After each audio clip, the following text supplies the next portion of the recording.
គោត្រាភូនប់ទេសក្នុងបទថាបហិទ្ធាវដ្ឋានវិវត្តនេបញ្ញាគោត្រាភូញាណังនេះមានវិនិច្ឆ័យដូចតទៅនេះថាបទថាបហិទ្ធាបានដល់សង្ខារនិមិត្តនោះលោកពោលថាបហិទ្ធាព្រោះអាស្រ័យអកុសលលក្ខណ្ឌក្នុងចិត្តសន្តានក្នុងខាងក្នុងគោត្រាភូញាណនោះរមែងចេញអំពីសង្ខារនិមិត្តខាងក្រៅគឺទៅប្រហើយតាំងនៅខាងលើព្រោះហេតុនោះទើបគោត្រាភូញាណនោះឈ្មោះថាវដ្ឋានការចេញគោត្រាភូញាណនោះរមែងជិះចេញរមែងវិលត្រឡប់គឺបែរក្រោយព្រោះហេតុនោះទើបគោត្រាភូនោះឈ្មោះថាវិវន្តៈការជិះទៅវដ្ឋាននោះផងវិវត្តនៈនោះផងឈ្មោះថាវដ្ឋានវិវត្តនៈគឺការចេញពីការជិះចេញទៅព្រោះហេតុនោះទើបព្រះពុទ្ធឃោសាចារ្យពោលថាគោត្រាភូញាណមិនទាន់ចេញអំពីកិលេសនិងខណ្ឌដែលនៅប្រព្រឹត្តទៅព្រោះកាត់សមុទយៈមិនដាច់តែចេញអំពីនិមិត្តបានព្រោះមានព្រះនិព្វានជាអារម្មណ៍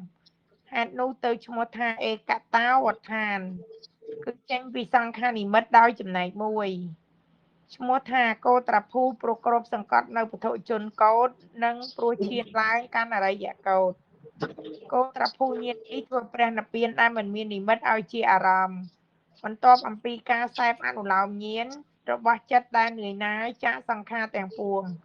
ព្រោះអនុលោមញាណទាំងឡាយដូចទឹកធ្លាក់អំពីស្លឹកឈូកឈានកន្លងនៅពុទ្ធជនកោដដែលរាប់បានថាពុទ្ធជន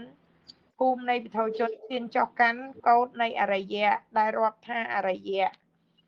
ភូមិនៃអរិយៈឲ្យសម្រាប់ភាពជាបច្ច័យដល់មគ្គដែលអាការៈ6គឺអនន្តរបច្ច័យសមនន្តរបច្ច័យអសេវនបច្ច័យឧបនិស្សយបច្ច័យណដ្ឋបច្ច័យវិកតបច្ច័យដែលជាការប្រព្រឹត្តទៅក្នុងគ្រាដំបូងដែលជាការសេពក្នុងគ្រាដំបូងដែលជាការប្រជុំព្រមគ្នាក្នុងគ្រាដំបូងក្នុងអារម្មណ៍គឺនិព្វានដល់នៅកំពូលជាទីបំផុតនៃវិបស្សនារមែងកើតឡើងធ្វើឲ្យជាសភាពដែលឲ្យវិលត្រឡប់មកវិញទៀតមិនបានគោត្រាភូនប់ទេសចប់យល់ទេកន្លែងនេះខ្ញុំយល់បានតិចតិចតែបងបានន័យថាគោត្រាភូនេះចេញពីចំណែកមួយចេញបានតែពីសង្ខារនិមិត្តទេបានបើខ្ញុំទៅឆាតហៅមកតិចសិនណែបងមកឲ្យយល់បងខ្ញុំយកទូរស័ព្ទឆាតហៅមកផ្លេ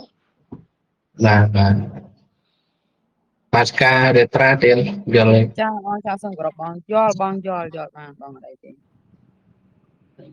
យល់អស់ហើយបាទយល់ទេអត់ទេបងប្អូនយល់បានតែពួកអ្នកម្ដាយបងក្រោយនេះបងចាណែឯងគោត្រាភូសូមគោរពបងបានសក្តិសំណាងដែលសេចក្តីគោរពបងសូមគោរពញ៉ាំម្ដាយនិងបងទាំងអស់គ្នាទៀតអត់សូវយល់ទេសូមគោរពត្រាភូអត់សូវយល់ចាអត់សូវយល់ឈ្មោះបងអត់យល់ឈ្មោះប៉ុន្តែលោកបញ្យល់បាន